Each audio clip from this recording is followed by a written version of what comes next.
మంత్రి మల్లారెడ్డికి అధికారులు షాక్ ఇచ్చారు. గుండపోచంపల్లి మున్సిపాలిటీ పరిధిలోని హెచ్ఎండిఏ లేఅవుట్లలో 2500 గజాల స్థలాన్ని ఆక్రమించి తన కాలేజ్ కోసం మల్లారెడ్డి రోడ్డు వేసుకున్నట్లు తీవ్ర ఆరోపణలు వచ్చాయి.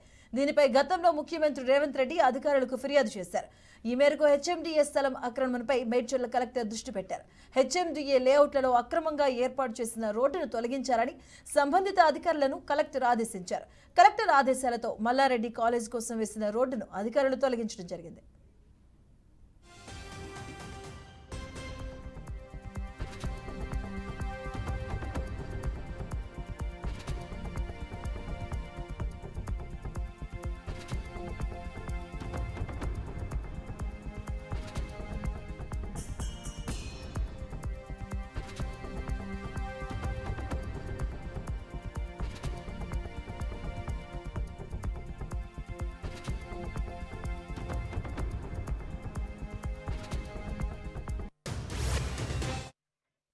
మంత్రి మల్లారెడ్డికి అధికారులు షాక్ ఇచ్చారు.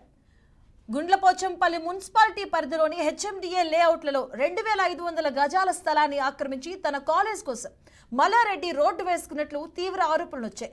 దీనిపై గతంలో ముఖ్యమంత్రి రేవంత్ రెడ్డి అధికారులకు ఫిర్యాదు కూడా చేశారు. ఈ మేరకు హెచ్ఎండిఏ స్థలం ఆక్రమణపై మేడ్చల్ కలెక్టర్ దృష్టి పెట్టారు. హెచ్ఎండిఏ లేఅవుట్లలో అక్రమంగా ఏర్పాటు చేసినటువంటి రోడ్డును తొలగించాలని సంబంధిత అధికారులను కలెక్టర్ ఆదేశించారు. కలెక్టర్ ఆదేశాలతో మల్లారెడ్డి కాలేజ్ కోసం వేసిన రోడ్డును అధికారులు తొలగించడం జరిగింది.